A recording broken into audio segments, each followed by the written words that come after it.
Hello all my global audience, welcome to today's English newspaper reading session। तो आज का हमारा टॉपिक है प्रोटेक्टिंग डिबेट। ये एक एडिटोरियल है, इसको हम पढ़ेंगे और समझेंगे कि ये क्या कहता है। प्रोटेक्टिंग डिबेट का मतलब होता है किसी भी वार्तालाप का बचाव करना। देखते हैं आगे समरी में क्या है, ये 2 लाइन की समरी दी हुई है। In overturning JMM verdict, Supreme Court, shortcut में लिखा है SC, makes a course correction. It must lead to expanding, not constricting deliberative space। इसका मतलब ये है कि इन ओवरटर्निंग JMM वर्डिक्ट, ओवरटर्निंग मतलब ओवर रूल करना, मतलब किसी एक स्टेटमेंट को के ऊपर अपना एक स्टेटमेंट रखना। JMM वर्डिक्ट एक वर्डिक्ट रहा होगा जिसे सुप्रीम कोर्ट ने SC makes a course correction, Supreme Court ने उसमें करेक्शन किया है। It must lead to expanding, ये जो है इट मस्ट, ये जो है इसको लीड करना चाहिए बढ़ोतरी की तरफ, ना कि कंस्ट्रिक्टिंग, ना कि उसको दबाने की तरफ। डेलिबरेटिव स्पेस, जो छोटी छोटी बातें हैं और उससे जो जगह बन रही है, ये एक छोटा सा एक उन्होंने एक उदाहरण की तरह 2 लाइन में समराइज़ किया है। देखते हैं किस मामले में कहा गया है। Bribery is not protected by parliament privilege. Bribery मतलब पैसा लेना, किसी काम को करने के लिए अगर कोई अधिकारी पैसा लेता है तो उसे ब्राइबरी कहा जाता है। Is not protected by parliamentary privilege मतलब इसकी प्रति कोई एक लॉ नहीं है और कोई पार्लियामेंट्री प्रिविलेज के तहत इसको प्रोटेक्ट नहीं किया गया है। The Supreme Court said on Monday, setting aside its 1998 judgment in PV Narasimha Rao versus state. Supreme Court ने कहा मंडे को, सेटिंग असाइड मतलब बगल में रखते हुए 1988 का एक जजमेंट है जिसका कि नाम है PV Narasimha Rao versus state. आगे देखते हैं क्या कहता है। The 3-2 split ruling in that case, एक 3-2 स्प्लिट रूल हुआ था उस केस में, जिसको also known as JMM bribery verdict, उसको और उसका दूसरे नाम जो जिस नाम से जाना जाता है उसका नाम है JMM bribery verdict, had held that law makers enjoy immunity from prosecution even if they take money to vote और make a speech in parliament और स्टेट लेजिस्लेटिव असेंबली।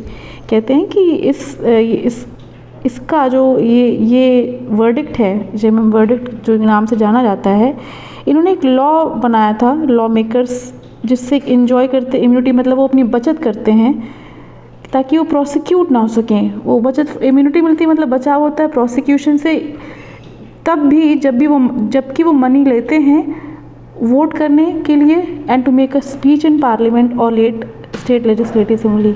तो वो अपने बचाव के लिए इस लॉ को नहीं लागू होने दे रहे हैं या लॉ नहीं बनाया, इससे वो प्रोटेक्शन ले लेते हैं, जबकि वो पैसे लेते हैं वोट करने के लिए या स्पीच करने के लिए पार्लियामेंट में या स्टेट लेजिस्लेटिव असेंबली में।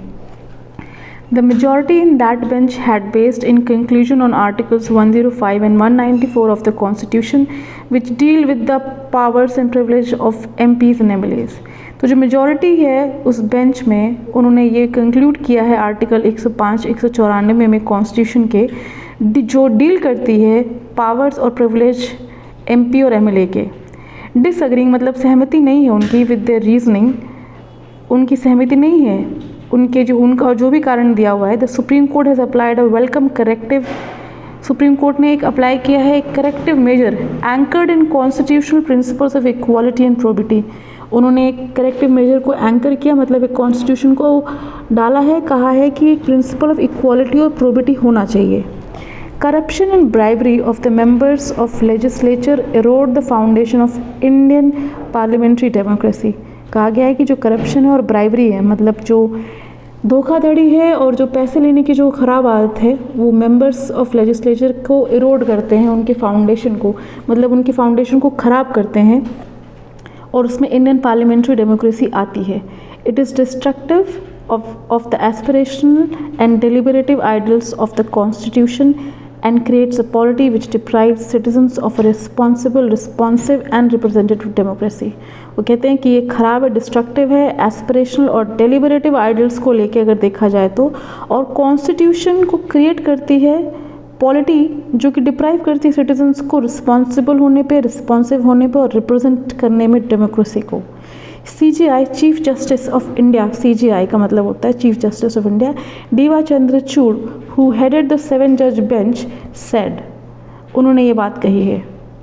आगे बढ़ते हैं, क्या कहता है। इन 1993 JMM leader Shibu Soren and 5 of his party colleagues were accused of taking bribes to vote against no confidence motion against the PV Narasimha Rao government.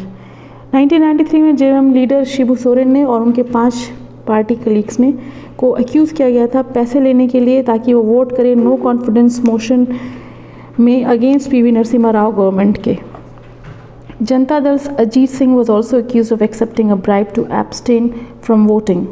जनता दल के जो थे नेता, उनको भी एक्यूज़ किया गया था कि उन्होंने पैसे लिए थे ताकि वो रुके और वोट ना करें। एब्सटेन मतलब रुकना। 5 years later the SC cited Article 105(2) to argue that MPs must be allowed to exercise their freedom of speech in Parliament and their votes must be treated as an extension of this freedom। कहा गया कि 5 साल बाद SC ने एक ऐसा article निकाला 105(2) जो आर्ग्यू करता है कि MPs मेंबर ऑफ पार्लियामेंट्स को अलाउ करना चाहिए, must be allowed to exercise their freedom of speech. उनको फ्रीडम ऑफ स्पीच होनी चाहिए in Parliament and their votes must be treated as an extension of this freedom.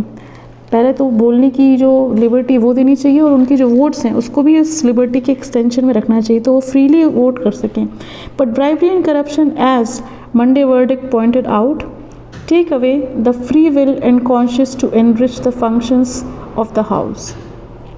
कहा गया है कि मंडे का जो वर्डिक्ट है वो पॉइंट आउट करता है और टेक अवे हमें ये मिलता है कि जो फ्री विल और कॉन्शियस एनरिच होना चाहिए इस फंक्शन से ऑफ द हाउस में वो नहीं रह जाता है क्योंकि ब्राइबरी और करप्शन आ जाता है। तो ये था आज का हमारा टॉपिक। हमें बताइएगा आपने अगर इसको फॉलो किया है। हमारा कंटेंट अगर अच्छा लगा है तो हमें लाइक सब्सक्राइब और हमारे चैनल को शेयर ज़रूर करिएगा और अपने कमेंट्स के थ्रू बताइए अगर आपके कोई क्वेश्चंस हैं। Thank you for listening us.